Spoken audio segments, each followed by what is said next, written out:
আমার নবীকে আল্লাহ তাআলা শেষ মুহূর্তে রোগ আক্রান্ত করেছেন। হাবিবুল্লাহ রোগ আক্রান্ত হওয়ার পরে এই রোগ থেকে আল্লাহ রসুল আর সুস্থ হয় নাই, বিছানার মধ্যে পড়ে গেলেন। আল্লাহর রসুলের কণ্ঠটাও বসে গেল, কথা আসে না। এমত অবস্থায় হাবিবুল্লাহ এই আয়াত বললেন, ওমাইতিল্লাহ ওয়ার রাসূল ফাউলাইকা মাআল্লাযীনা আন'আমাল্লাহু আলাইহিম মিনান নাবিয়্যিন ওয়াস-সিদ্দীকিন ওয়াশ-শুহাদা'i ওয়াস-সালিহিন ওয়া হাসুনা উলাইকা রফিকা। আম্মাজান আয়েশা সিদ্দিকা রাদিয়াল্লাহু তাআলা আনহা বলে, যখন আমি এই আয়াত আমার নবীর জবান থেকে বলতে শুনেছি, তখন আমি বুঝে ফেললাম আল্লাহ তাআলার পক্ষ থেকে এই আয়াত আমার নবী পড়তেছে। এই আয়াতের অর্থ হলো আসল বন্ধু, উত্তম বন্ধু, প্রকৃত বন্ধু, উত্তম চরিত্রওয়ালা বন্ধু। এই চরিত্রওয়ালা বন্ধু যদি কেউ বানাইতে পারে, তাহলে তাকে আল্লাহ তাআলা উত্তম জান্নাতের মালিক বানাবে। আবার হাদিসের মধ্যে এমন এসেছে, আল্লাহর রাসূল দোয়া করেন, আল্লাহুম্মা গফিরলি ওয়ারহামনি ওয়া আলহিকনি। আল্লাহর রাসূল দোয়া করলেন, ওগো আল্লাহ ওয়া আলহিকনি বির রফিকিল আ'লা, আমাকে মাফ করেন, আমাকে রহম করেন, আমাকে উত্তম বন্ধু দান করেন। নবী আরবি বিছানার মধ্যে শুয়ে এই দোয়াটা 3 বার পড়লেন, আল্লাহুম্মা গফিরলি ওয়ারহামনি ওয়া আলহিকনি বির রফিকিল আ'লা। এইভাবে 3 বার পড়ার পরে নবীজি মুহাম্মদুর রাসূলুল্লাহ আম্মা জান আয়েশা সিদ্দিকা থেকে রওয়ায়াত, আম্মা জান আয়েশা সিদ্দিকা বলে, আমি দেখতেছি নবীজি পড়তেছে আল্লাহুম্মা গফিরলি ওয়ারহামনি ওয়া আলহিকনি বির রফিকিল আ'লা। 3 বার পড়ার পরে আল্লাহর রাসূল দুনিয়ার জমিন থেকে ইহকাল ত্যাগ করে আল্লাহ তাআলার কাছে আল্লাহ তাআলার ডাক দিয়ে চলে গেলেন। এই দোয়াটা এমন একটি দোয়া যে দোয়ার মাধ্যমে আল্লাহ তাআলা বলেছেন, মাফ করো, ক্ষমা করো, রহম করো, উত্তম বন্ধু মিলায়া দাও।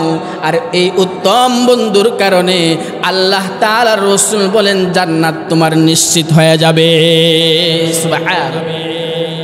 এজন্য এই দোয়াটা একটু বেশি বেশি করে পড়ো।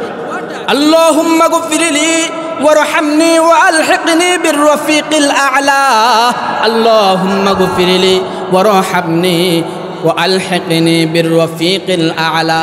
এভাবে যদি পড়তে পারি, তাহলে আশা করা যায় মৃত্যুর পরে আল্লাহ তাআলা উত্তম বন্ধুর খাতিরে জান্নাতের মালিক বানায়া দিবে। আর আমাদের তো চাওয়া একটাই, মৃত্যুর পরে জান্নাত। সাল্লাল্লাহু আলাইহি ওয়া আলা আলিহি ওয়া আসহাবিহি ওয়া কিতাবিহিল মুনাজ্জাল হাত্তা তাসা'a আলাল আফকারি তরিকুল ই'তিবার بما فصل من الأحكام وفرق بين الحلال والحرام ونشهد أن لا إله إلا الله وحده لا شريك له ونشهد أن سيدنا وسندنا وحبيب قلوبنا وطبيبنا وطبيب شفيعنا ومحبوبنا ومعشوقنا ومولانا محمدا عبده ورسوله الذي أرسله الله تعالى بالحق بشيرا ونذيرا وداعيا إلى الله بإذنه وسراجا منيرا أما بعد فأعوذ بالله من الشيطان الرجيم بسم الله الرحمن الرحيم ومن يطع الله والرسول فأولئك مع الذين أنعم الله عليهم من النبيين والصديقين والشهداء والصالحين وحسن أولئك رفيقا. وقال رسول الله صلى الله عليه وسلم بلغوا عني ولو آية. وقال رسول الله صلى الله عليه وسلم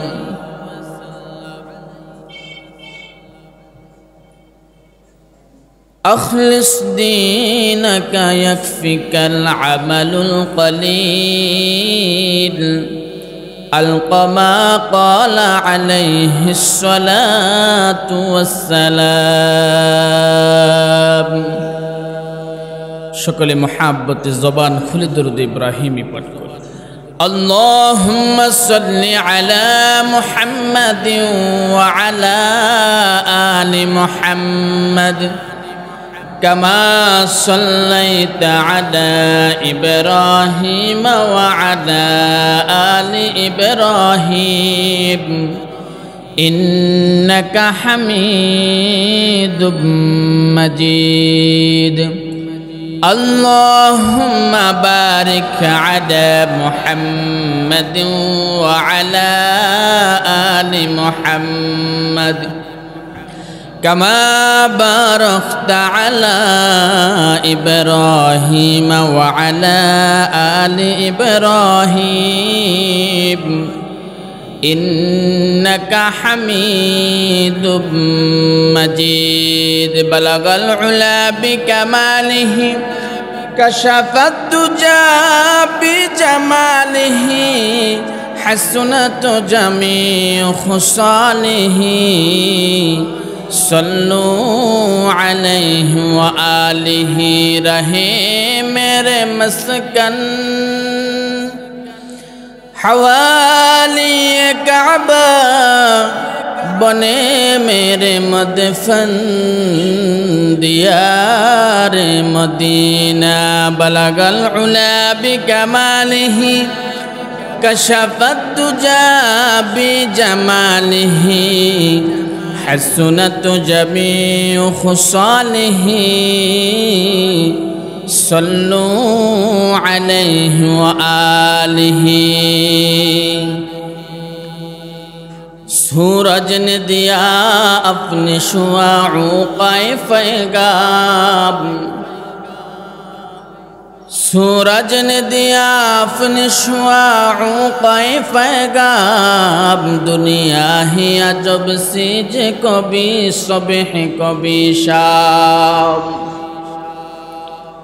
दुनिया में हूँ दुनिया का तलबगार नहीं हूँ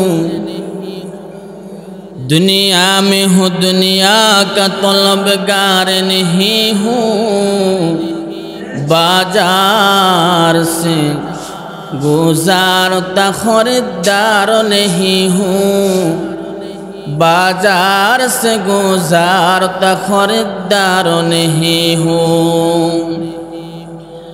मैं सूरत यूसुफ को नहीं चाहने वाले मैं सूरत यूसुफ को नहीं चाहने वाले मैं कायस का मानंद नहीं आशिक लैला मैं कायस का मानंद नहीं आशिक लैला. मैं आशिक मौला हूँ मेरा इश्क दवाना, मैं आशिक मौला हूँ मेरा इश्क दवाना, ये जुमला जहाँ जिसके तजल्ली से उजाला, ये जुमला जहाँ जिसके तजल्ली से उजाला। रुखसार से बरक़ा का ज़रा पर्दा उठा दूँ, रुखसार से बरक़ा का ज़रा पर्दा उठा दूँ, लिल्लाहि मुझे हुस्न खुदा दादो दिखा दो, लिल्लाहि मुझे हुस्न खुदा दादो दिखा दो।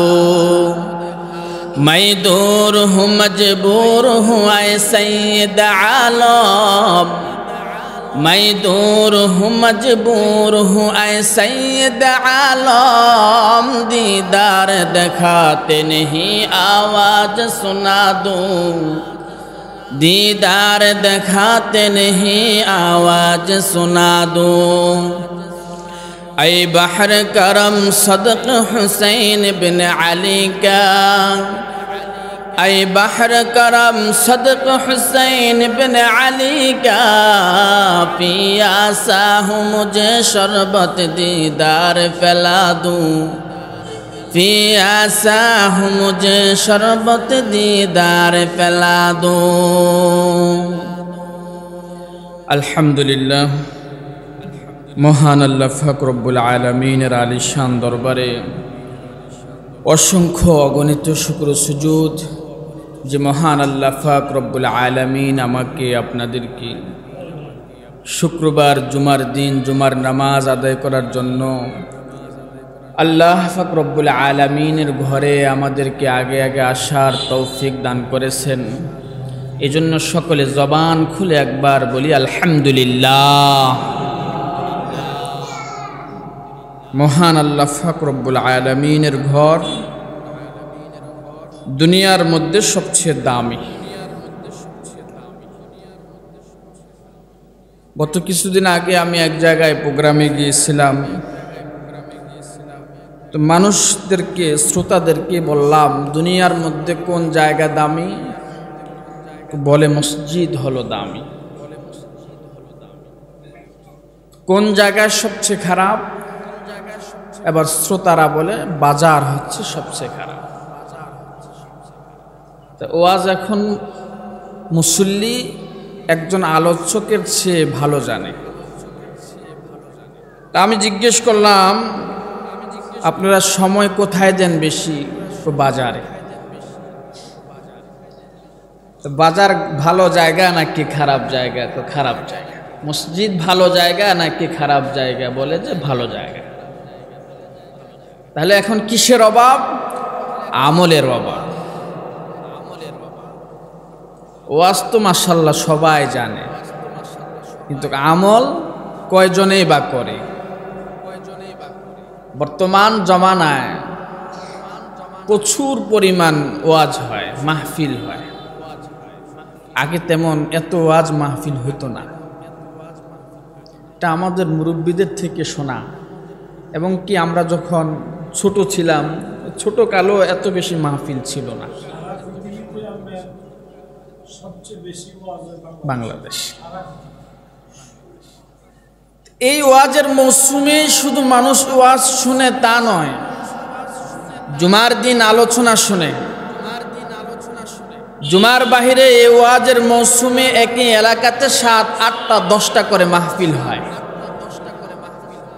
এই ওয়াজের মৌসুমের বাহিরে প্রত্যেকের হাতে মোবাইল আছে, অ্যান্ড্রয়েড মোবাইল।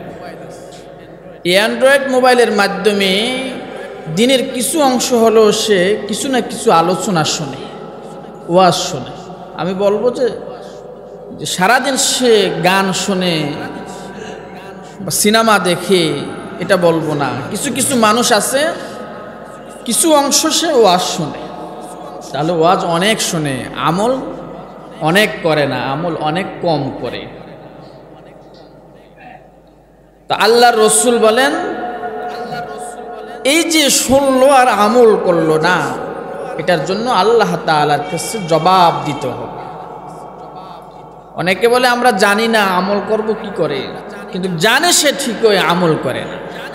অনেকে বলে এগুলো আমল আমাদের কাজ না, এটা হচ্ছে হুজুরদের কাজ।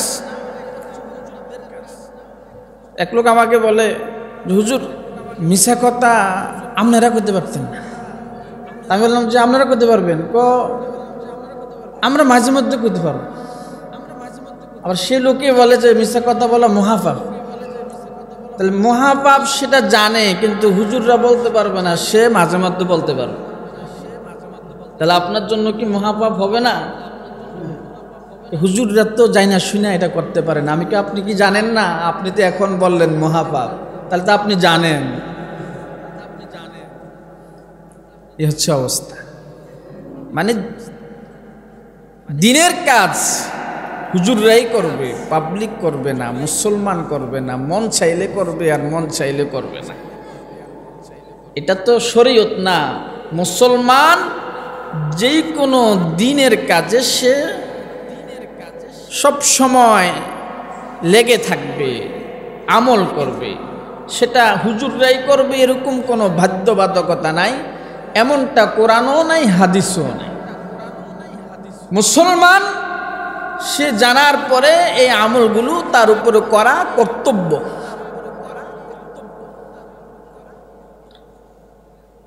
আর যদি না করে জেনে শুনে, তাহলে সে গুনাহগার হবে।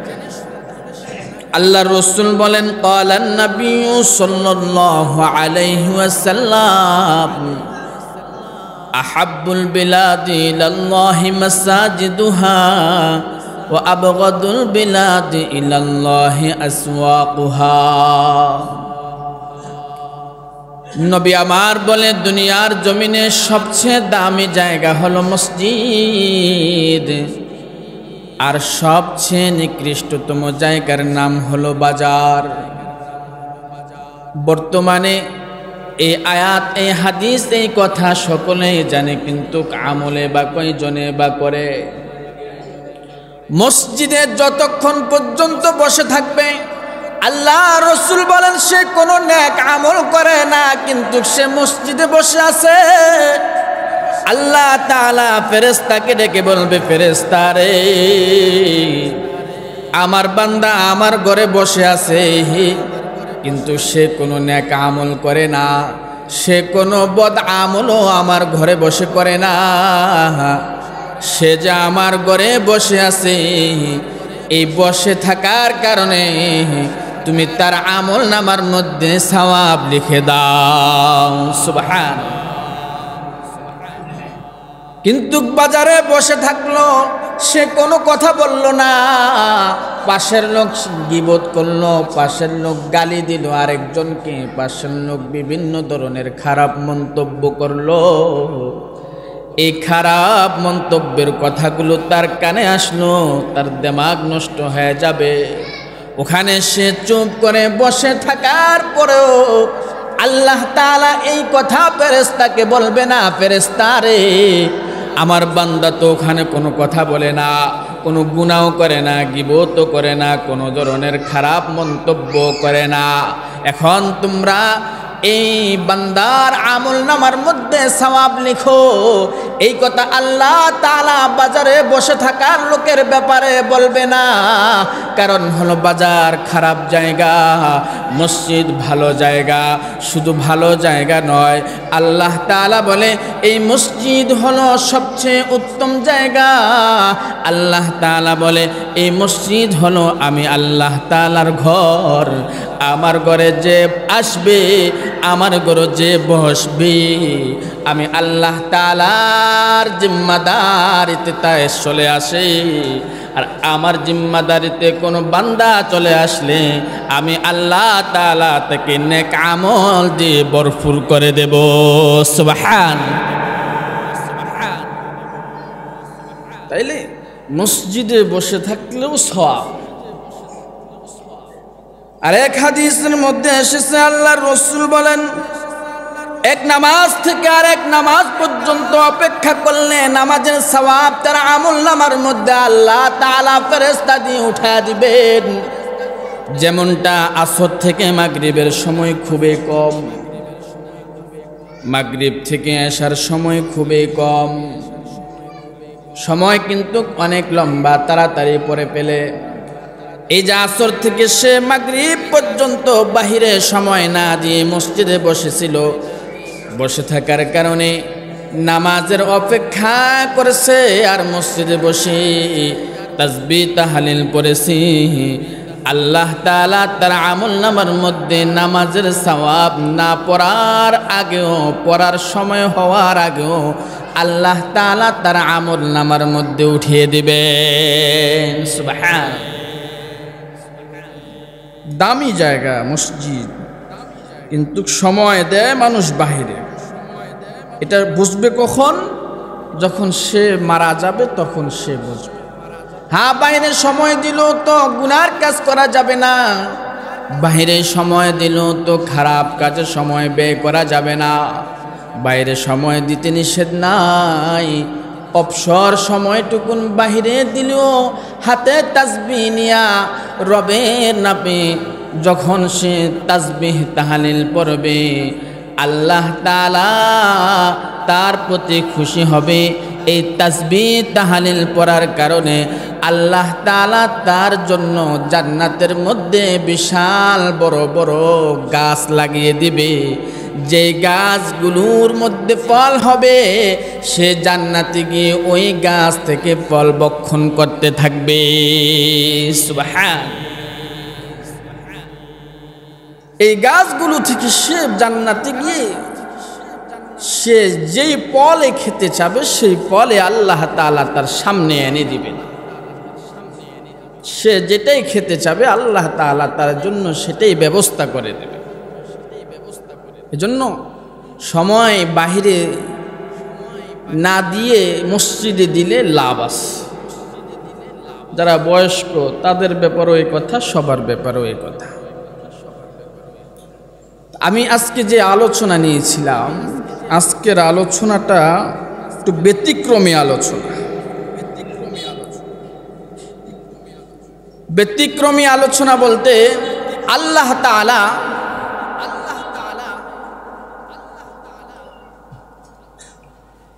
দুনিয়া সৃষ্টি করার পরে নবী রাসূল পাঠিয়েছে। নবী রাসূল পাঠাবার পরে এক পর্যায়ে গিয়ে নবুয়তের দরজা বন্ধ হয়ে গেছে।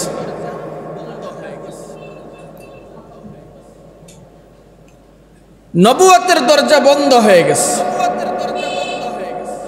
আমার রাসূল দুনিয়ার জমিন থেকে চলে গেল, 1450 বছর হয়েছে। এর এই মাঝখানে কোনো পয়গম্বর দুনিয়ার জমিনে আসে নাই। কোন পয়গম্বরকে আল্লাহ তাআলা নবুয়ত দিয়েও পাঠান নাই। আমার নবীর পরে আর কোন নবী আসেনি। সবাই বলেন আছে? আমার নবীর পরে নবী আসছে এমন খবর আপনাদের কাছে আসছে পর্যন্ত। আমার নবীর পরে কেহ যদি নবী দাবি করে তাহলে সে মুসলমান নাকি কাফের? আল্লাহ তাআলা বলে, হাবিবে কিবরিয়ার পরে আল্লাহ তাআলা কোন পয়গম্বরকে নবুয়ত দিয়ে নতুন করে দুনিয়ার জমিনে পাঠাবেন না। যদি কেহ দুনিয়ার জমিনে এসে নবুয়ত দাবি করে তাহলে সে কাফের, সে নবী নয়, সে দাজ্জাল, সে কাযযাব। আমার আল্লাহ বলেন, আমি আমার বন্ধুকে কি পরিমাণ মহাব্বত, কি পরিমাণ ভালোবাসি, সেটা আল্লাহ তাআলা লৌহে মাহফুজের মধ্যে লিপিবদ্ধ করে দিয়েছেন, আরশে আজিমের গেটের মধ্যে লিপিবদ্ধ করে দিয়েছেন। আরশে আজিমের গেটের মধ্যে আল্লাহ তাআলা একটা কালেমা লিখিত রেখেছেন। ওই কালেমাটা সকলেই জানি, সকলেই পড়েছি। ওই কালেমা হলো লা ইলাহা ইল্লাল্লাহু মুহাম্মাদুর রাসূলুল্লাহ সাল্লাল্লাহু আলাইহি ওয়াসাল্লাম। মজার ব্যাপার হলো আল্লাহ তাআলা যেখানে আল্লাহর কথা এনেছেন সেখানে মুহাম্মদ আরবির কথা এনেছেন। মজার ব্যাপার হলো আল্লাহ তাআলা যেখানে জান্নাতের কথা এনেছেন সেখানে জাহান্নামের কথা এনেছেন। এই বিষয়গুলো খুবই সুন্দর। এই বিষয়টা একটা আরেকটার সাথে সম্পর্ক। যেখানে আল্লাহ তাআলা ফরজ বিধানের কথা এনেছেন সেখানে সুনানের কথা এনেছেন, সুন্নতের কথা এনেছেন। আমার নবীর পরে আর কোনো নবী নাই। কেহ যদি নবী দাবি করে তাহলে সে কি নবী নাকি কাফের? আরো জোরে বলেন। আমার নবীর ইন্তেকালের পরে মুসাইলামাতুল কাযযাব নবী দাবি করে বসেছে। আবু বকর তখন প্রথম খলিফা। আবু বকরের কাছে খবর আসার পরে আবু বকর যুদ্ধ ঘোষণা করেছে। কি বলে? মুসাইলামাতুল কাযযাব নবী দাবি করে বসেছে আমার নবীর পরে আর কোনো নবী নাই। কেহ যদি নবী দাবি করে তাহলে তাকে আস্থা রাখা যাবে না, তাকে সাথে সাথে হত্যা করে ফেলতে হবে, তাকে সাথে সাথে কতল করে ফেলতে হবে। বাংলাদেশে এক গোষ্ঠী বসবাস করে, ওর নাম হলো কাদিয়ানি। আপনারা জানেন কাদিয়ানি সম্প্রদায় আছে, যে একটা সম্প্রদায় আছে কাদিয়ানি। এই কাদিয়ানি সম্প্রদায় গোলাম আহমদ কাদিয়ানি, গোলাম আহমদ কাদিয়ানি নিজেকে নবী দাবি করে। অনেক আগে মারা গেছে, কিন্তু এই সম্প্রদায়ের লোক বিভিন্ন দেশে বসবাস করে। এই সম্প্রদায়ের লোকগুলো মনে করে আমার রসুলের পরে আরেকজন নবী আল্লাহ তাআলা পাঠিয়েছেন, সেটা হলো গোলাম আহমদ কাদিয়ানি। বলেন নাউজুবিল্লাহ। আপনাদের এই কোটবাড়িতে তাদের আস্তানা আছে। এখান থেকে কোটবাড়ি তো তেমন বেশি দূর নয়, গন্ধমতি, হ্যাঁ, নন্দনপুর মাদ্রাসার সাথেই তাদের মসজিদ, তাদের আস্তানা, তাদের এখানে সব কিছু হয়। এরা কাদিয়ানিকে, গোলাম আহমদ কাদিয়ানিকে নবী বলে। আমার নবীর পরে নবী পাঠিয়েছেন সে হলো গোলাম আহমদ কাদিয়ানি। আমার নবীকে নবী মানে, কিন্তু শেষ নবী মানে না। তারা শেষ নবী মানে কাকে? গোলাম আহমদ কাদিয়ানি। সমাজের মধ্যে তারা মুসলমান নামদারি দিয়ে সে সমাজের মধ্যে চলতেছে, এবং কি তাদের সংখ্যা দিন দিন বাড়তেছে। তাদের সংখ্যা দিন দিন বাড়তেছে, মানুষদেরকে দাওয়াত দিতেছে, দাওয়াত দিয়ে দিয়ে তাদের সংখ্যা বাড়ায়।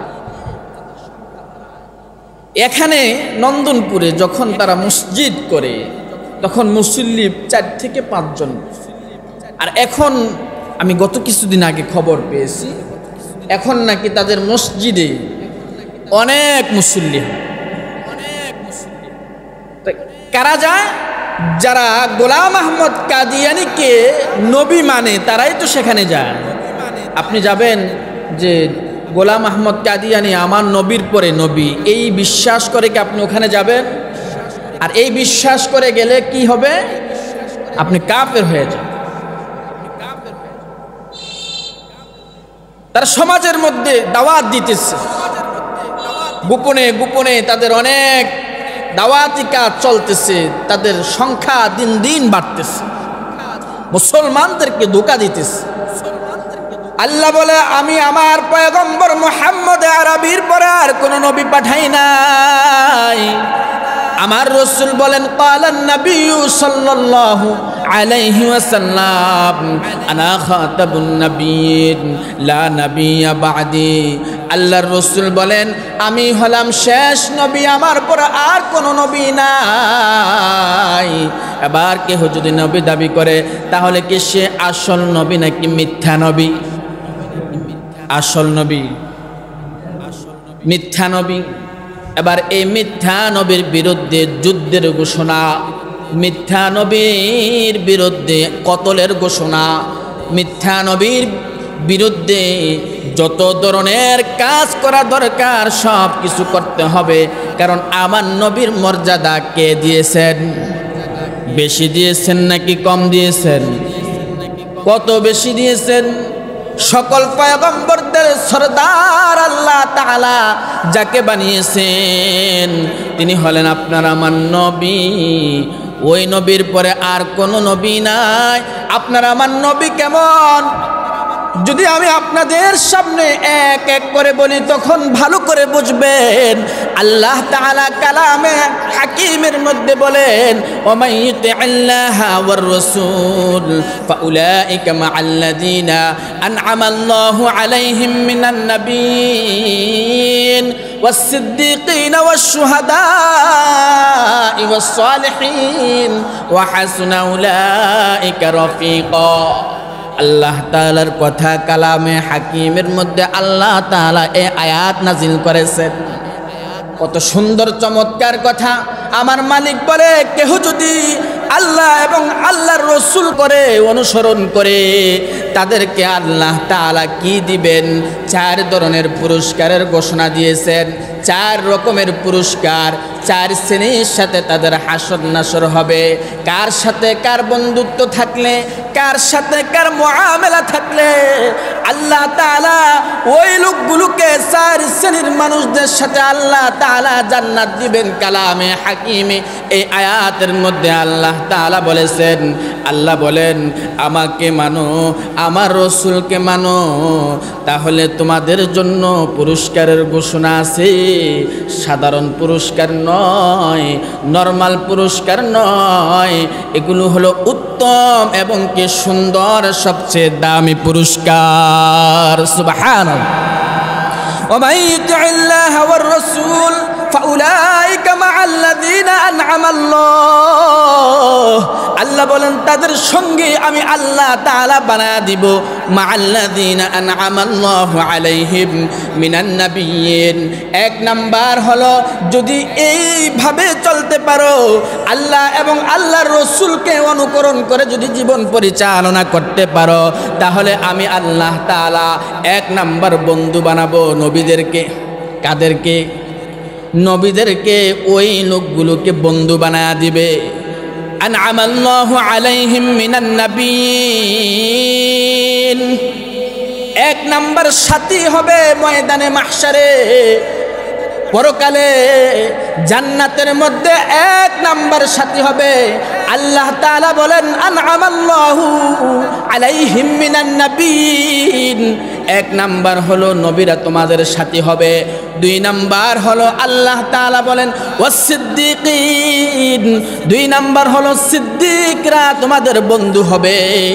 3 নাম্বার হলো আল্লাহ তাআলা বলেন ওয়াস-শুহাদা, শহীদরা তোমাদের বন্ধু হবে। 4 নাম্বার হলো আল্লাহ তাআলা বলেন ওয়াস-সালিহিন, যারা সৎ কর্মশীল ব্যক্তি, যারা নেককার, যারা আল্লাহ তাআলার কাছে মাহবুব পছন্দনীয় ব্যক্তি, এই লোকগুলো তোমাদের বন্ধু হবে। যদি তোমরা আল্লাহ এবং আল্লাহর রসুলকে অনুকরণ করে জীবন জিন্দেগি সাজাইতে পারো, জীবন জিন্দেগি পরিচালনা করতে পারো, তাহলে আমি এই 4 শ্রেণীকে তোমাদের বন্ধু বানায় দেব। আর এরা কেমন বন্ধু? এর চেয়ে উত্তম বন্ধুর কথা আল্লাহ তাআলা আল্লাহর ভাষায় কালামের মধ্যে বলে নাই। আল্লাহ বলেন এরা হলো সবচেয়ে দামি উত্তম বন্ধু। সুবহানাল্লাহ। ওয়া হাসুনা উলাইকা রাফীকা। মালিক বলেন এরা হলো উত্তম বন্ধু, শ্রেষ্ঠ বন্ধু। এর চেয়ে উত্তম শ্রেষ্ঠ আর হতে পারে না। নবীরা বন্ধু হলে আর কোনো কিছু লাগে নাকি? আপনার বন্ধু যদি আমার আপনার নবী হয়ে যায় তাহলে আর কিছু লাগে? আর কোনো টেনশন আছে? আপনার বন্ধু যদি সিদ্দিক হয়ে যায় তাহলে আর কোনো টেনশন নাই। আপনার বন্ধু যদি শহীদ হয়ে যায়, যারা শহীদ হয়েছে আল্লাহর রাস্তায়, তাহলে আপনার আর কোনো টেনশন নাই।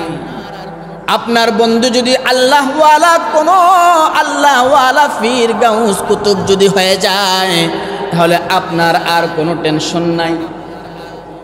আছে নাকি? নবীরা বিনা হিসাব জান্নাত, নবীদের কোনো গুনাহ নাই, নবীদের কোনো গুনাহ নাই, নবীরা হলো মাসুম। নবীদের পরের স্থান, নবীদের পরে যাদের মর্যাদা তিনি হলেন সিদ্দিক। এবার সিদ্দিক কারা? আবু বকর সিদ্দিক রাদিয়াল্লাহু তাআলা আনহু, ইসলামের প্রথম খলিফা, আল্লাহর রাসূলের বন্ধু আবু বকর। আবু বকর হলেন সিদ্দিক, যার ব্যাপারে আল্লাহ তাআলা কত জায়গায় আয়াত নাজিল করেছেন, যার এক রাত্রে আমল উমর নেওয়ার জন্য সারা জিন্দেগীর আমল দিয়ে দেওয়ার কথা বলেছেন। উমর বলে, আবু বকর আপনি তো আল্লাহ তাআলার কাছে প্রিয়, আপনি তো মুহাম্মদ আরবির কাছে প্রিয় জানি, কিন্তু আমি তো আপনার অনেক পরে গিয়ে ইসলাম গ্রহণ করেছি। তবে আপনার কাছে একটা বিষয় চাই, ওই বিষয়টাকে আমাকে দেওয়া যাবে? আবু বকর বলে, কোন বিষয়? ওমর বলে, আগে বলেন দিবেন কিনা। আবু বকর বলে, আগে বলেন এটা কোন আমল, আমি আগে জানতে চাই। ওমর বলে, শুধু এক রাত্রের আমল আমি আপনার কাছে চাই, আমার গোটা জিন্দেগীর যত আমল আছে সব আমল আমি আপনাকে দিয়ে দিব, আপনার কাছে শুধুমাত্র এক রাতের আমল চাই। আবু বকর বলে, সেটা কোন আমল? ওমর বলে, গারে সাউরে হিজরতের রাত্রিতে মুহাম্মদ আরবির সাথে যে আপনি বন্ধু হয়েছিলেন, আপনি যে মুহাম্মদ আরবির সাথে বন্ধু হইয়া মক্কা থেকে হিজরত করে মদিনায় গেলেন, আর যে গারে সাউরে ছিলেন নবী আরবি আপনার রানের মুবারকের রানের উপরে হাবিবুল্লাহর মাথা মুবারক দিয়ে ঘুমাইছিল, আর আপনি আপনার পা দিয়া একটা গর্তের মধ্যে যখন পা দিয়া ওই পার গর্তটা ঢেকে রেখেছিলেন, সাপ যখন আপনার পায়ের মধ্যে আঘাত করেছিল, ওই রাত্রের আমলটা চাই। আবু বকর বলে, শোনো ওমর, আমার যত আমল আছে সব তুমি নিয়ে যাও, আর ওই রাত্রের আমল তোমাকে আমি দিতে পারবো না, ওইটাই হলো আমার সবচেয়ে বড় আমল। সুবহানাল্লাহ, এক রাত্রের আমল। মুসলমান ভাইরা আমার, এই হলো সিদ্দিক। নবীদের ব্যাপারে তো জানেনই সিদ্দিকের মর্যাদা কত বেশি। আল্লাহর রাসূল বলেন, আমার পরে স্থানে হলো সিদ্দিক। শাহাদাতের ব্যাপারে বলা হয়েছে, যারা আল্লাহর রাস্তায় শহীদ হয় তাদেরকে আল্লাহ তাআলা বিনা হিসাব জান্নাত দিয়ে দিবে। দুনিয়ার জমিনে গোসল দেওয়াও নিষেধ। আল্লাহ তাআলা বলে, হাউজে কাউসারের পানি দিয়া আমি আল্লাহ তাআলা ফেরেশতাদেরকে বলে দিব তাদেরকে হাউজে কাউসারের পানি দিয়ে গোসল দেওয়ার জন্য। দুনিয়া তাদের গোসল হবে না, কারণ তারা আমার রাহে আমার জন্য তারা যুদ্ধ করেছে, জিহাদ করেছে।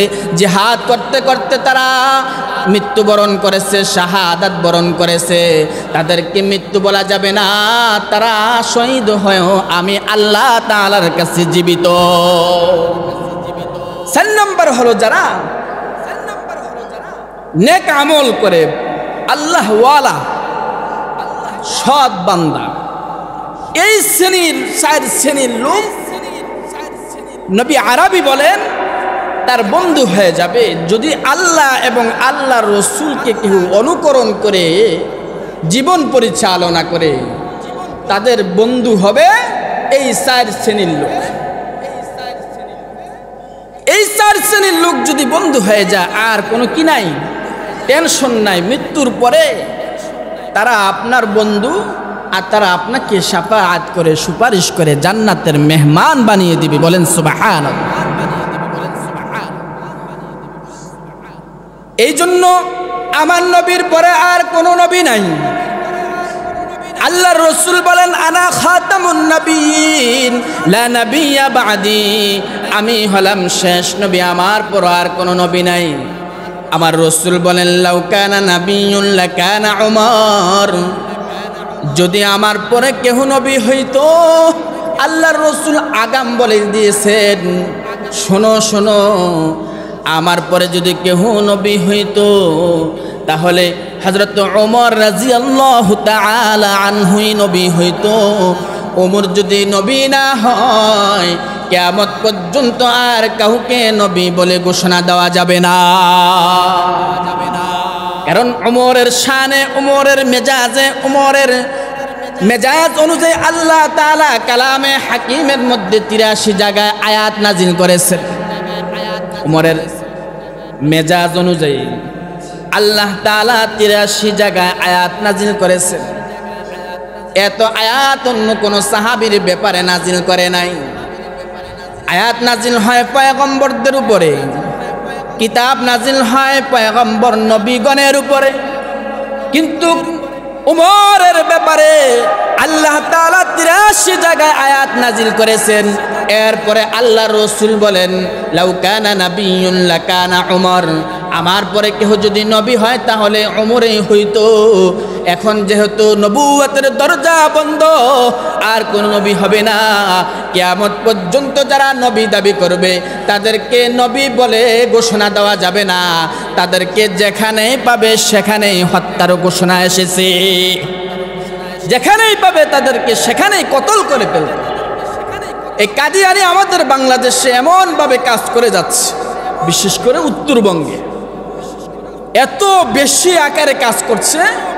অনেক মুসলমানদেরকে তারা কাদিয়ানি সম্প্রদায়ের মধ্যে নিয়ে আসতেছে। এই কাদিয়ানি সম্প্রদায় এমনভাবে কাজ করছে যে তারা বলে নবীর পরে আরেকজন নবী আছে, সেটা হলো গোলাম আহমদ কাদিয়ানি, নাউজুবিল্লাহ।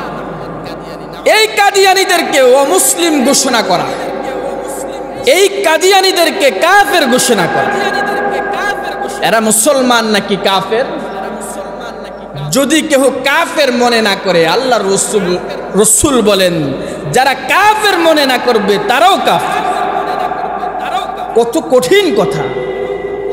যদি তারা কাফের এদের ব্যাপারে এরকম রাখে যে তারা কাফের না, রসুল বলেন যারা এমনটা মনোভাব নিয়ে চলবে আর এমনটা মনোভাব প্রকাশ করবে, সে যত বড় লোকই হোক না কেন, তাকেও আল্লাহ রসুল বলেন কাফের ঘোষণা দেয়। কারণ নবীর পরে আর নবী নাই, তোমার ভিতরে কিসের সন্দেহ? তুমি তাকে কাফের বলতে কিসের দ্বিধা?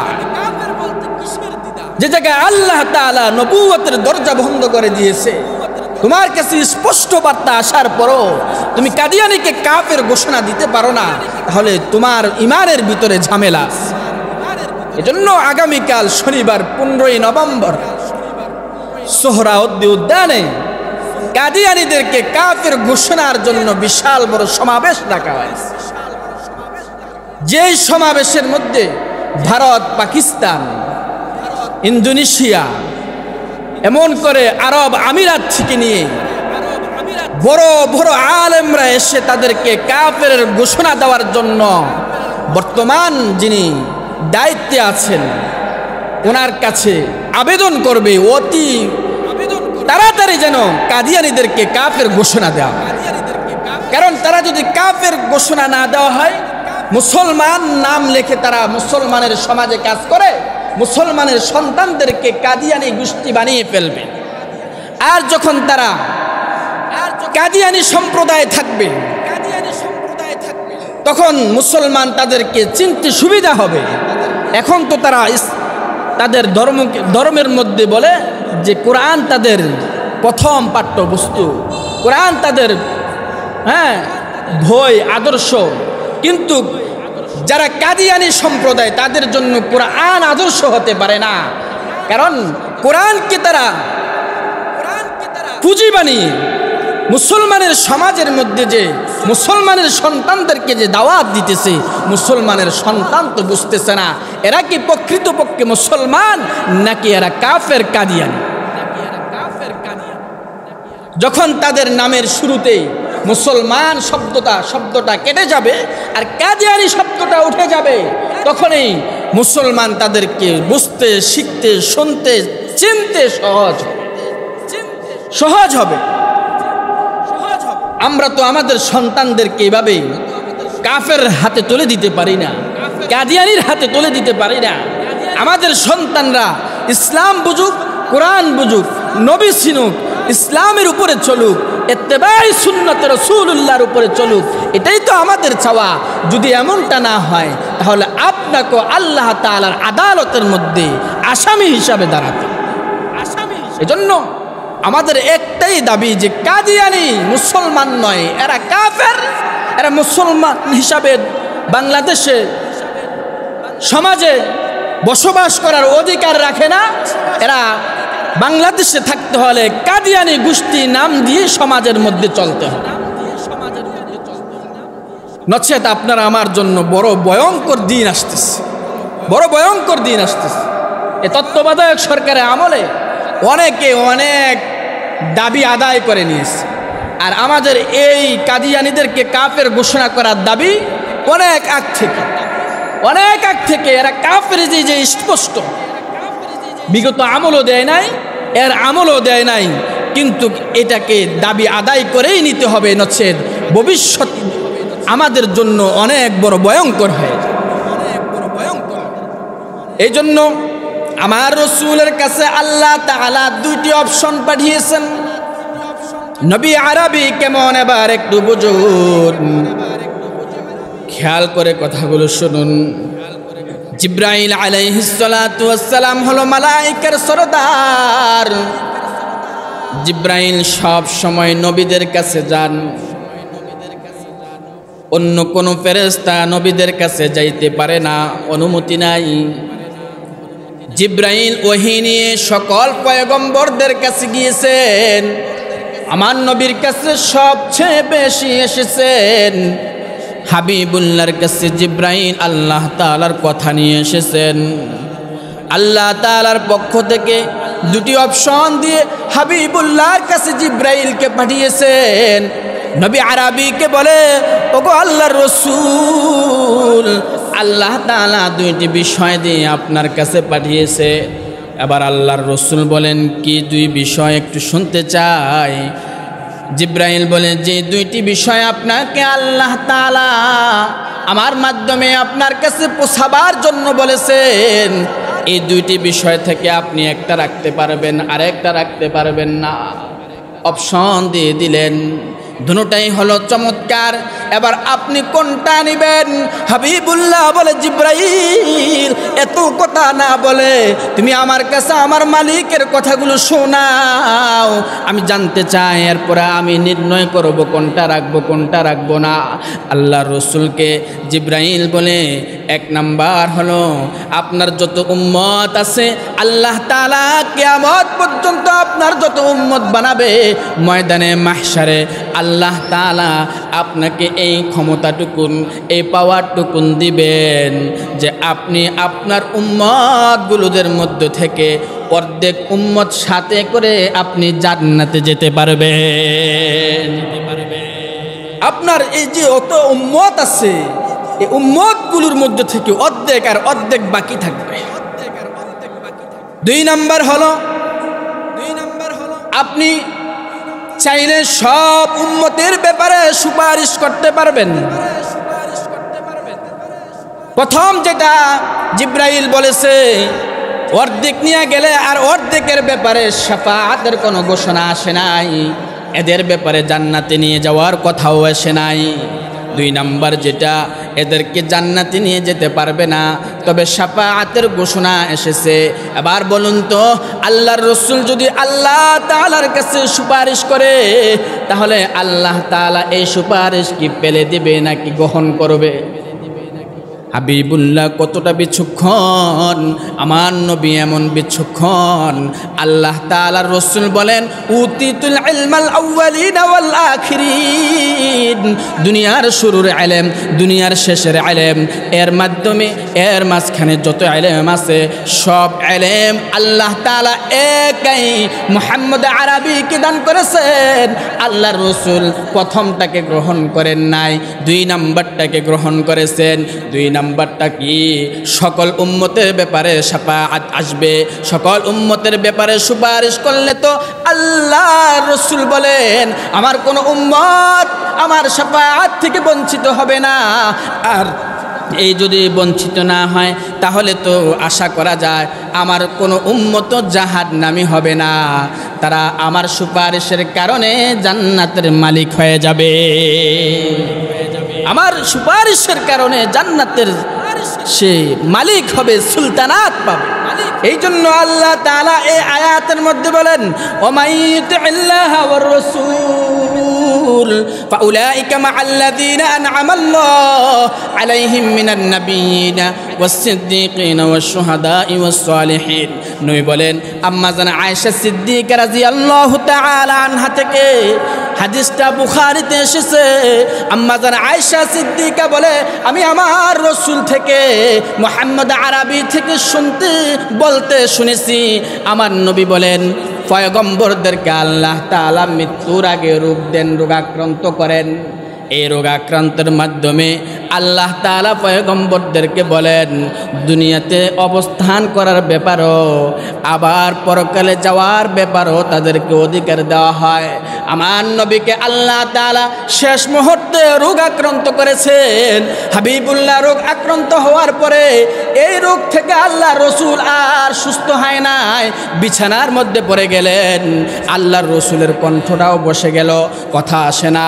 এমত অবস্থায় হাবিবুল্লাহ এই আয়াত বললেন, ওমাইয়ুতিল্লাহ ওয়ার রাসূল ফাউলাইকা মাআল্লাযীনা আন'আমাল্লাহু আলাইহিম মিনান নাবিয়্যিন ওয়াস-সিদ্দীকিন ওয়াশ-শুহাদা'i ওয়াস-সালিহিন ওয়া হাসুনা উলাইকা রাফীকা।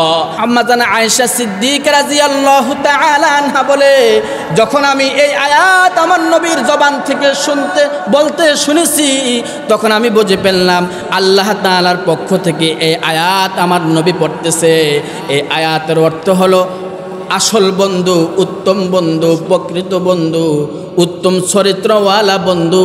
এই চরিত্রওয়ালা বন্ধু যদি কেউ বানাইতে পারে তাহলে তাকে আল্লাহ তাআলা উত্তম জান্নাতের মালিক বানাবে।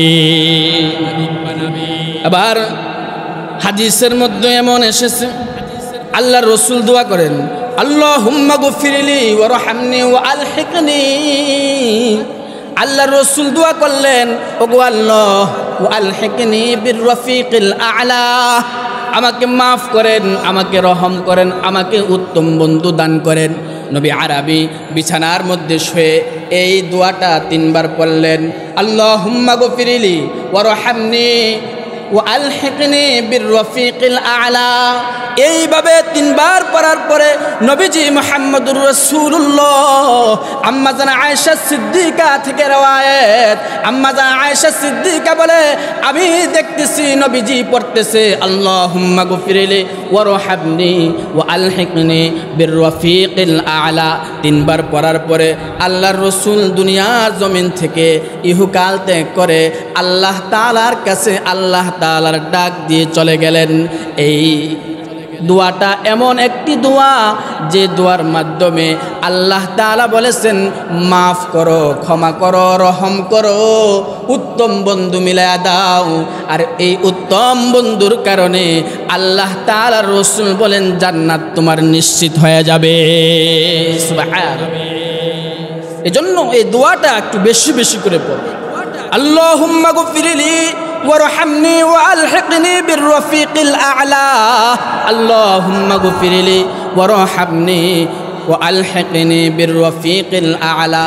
এভাবে যদি পড়তে পারি তাহলে আশা করা যায় মৃত্যুর পরে আল্লাহ তাআলা উত্তম বন্ধুর খাতিরে জান্নাতের মালিক বানায়া দিবে। আর আমাদের তো চাওয়ায় একটাই, মৃত্যুর পরে জান্নাত। আল্লাহ পাক রব্বুল আলামিন আমাদেরকে কথাগুলোর উপরে আমল করার তৌফিক দান করুন, সকলে বলি আমিন। তবে যেই কথাটুকুন আমি বলতে চাই, কাদিয়ানি কাফের, এই কাফের ঘোষণার জন্য আগামীকালকে যে সমাবেশ ডাকা হয়েছে, এই সমাবেশে প্রত্যেককে শামিল হওয়া ইমানি দায়িত্ব, প্রত্যেককে শামিল হওয়া ইমানি দায়িত্ব। নবী যদি বলে আমার পরে যারা নবী দাবি করেছে তাদের ব্যাপারে তোমার ভূমিকা কি ছিল, তখন আপনি আল্লাহ তাআলার কাছে কি জবাব দিবেন? আর নবী আরবির সামনে আপনি কি যাবে কথা বলবেন, কি জবাব দিবেন, কেমনে দাঁড়াবেন? এজন্য আমাদের যিনি ধর্মমন্ত্রী আছে তাকে ধর্মমন্ত্রী বানানো হয়েছে ধর্মের ব্যাপারে কথা বলার জন্য। এইটাও একটা ধর্মের বিষয়। উনি এই সময়ে এসে বাংলাদেশ থেকে উমরার নাম দিয়ে ডক্টর আফম খালিদ সাহেব চলে গেলেন। এতদিন সে পূজার মধ্যে গেছেন, পূজার বিভিন্ন মন্দিরের মধ্যে সে ঘুরছেন, পূজার মধ্যে সে সংবর্ধনা দিয়েছেন, ধন্যবাদ দিয়েছেন। অথচ মুসলমান 92% মুসলমানের দেশে তার দরকার ছিল আগে থাকার এবং কি ভূমিকা রাখার। যেহেতু সে মুসলমান, আমাদের দলের লোক, সে যদি একটা কথা বলে এটা মন্ত্রণালয়ের মধ্যে কাজ হবে। আর কাদিয়ানি এমন একটা জঘন্যতম একটি মতগোষ্ঠী যেটাকে কাফের ঘোষণা না করলে ভবিষ্যৎ বাংলাদেশের জন্য অনেক বড় ভয়ঙ্কর হয়ে যায়। আল্লাহ পাক রব্বুল আলামিন আমাদেরকে প্রত্যেককে এদিক থেকেও গাড়ি যাবে, সব জায়গা থেকে গাড়ি যাবে। এটা ইমানই দায়িত্ব, এটা রাজনৈতিক মিছিল নয়, এটা রাজনৈতিক সমাবেশ নয়, এটা ইমানই সমাবেশ। সবসময় তো রাজনৈতিক সমাবেশে যান, নেতার জন্য যান, নেতার জন্য মিছিল করেন, মিটিং করেন, সমাবেশ করেন, কিন্তু নবীর জন্য আপনি কি করেছেন আল্লাহ তাআলার কাছে কিন্তু আপনি জবাব দিতে হবে, নবীর কাছেও জবাব দিতে হবে। আমার রসুল চাইলে অর্ধেককে নিয়ে জান্নাতে যেতে পারতেন, যে দুটি অফার এসেছে। আল্লাহ রসুল বলেন না, অর্ধেককে নিয়ে গেলে বাকি অর্ধেক থেকে যাবে। রসুল এই চিন্তা করে অর্ধেকেরটা বাদ দিয়ে পুরা জাতিকে জান্নাতে নিয়ে যাওয়ার জন্য, পুরা উম্মতকে জান্নাতে নিয়ে যাওয়ার জন্য আল্লাহ রসুল শাফাআতকে গ্রহণ করেছেন। যদি আপনি নবীর পক্ষে কাজ না করেন তাহলে নবীর শাফাআত থেকে আপনি বঞ্চিত হয়ে যাবেন। নবীর পক্ষে কাজ না করলে নবীর শাফাআত থেকে মাহরুম হয়ে যাবেন। তখন আপনাকে বাঁচাবার জন্য আর কোনো রাস্তা থাকবে না, আর কোনো বন্ধু পাওয়া যাবে না। তখন আপনার ঠিকানা হবে জাহান্নাম।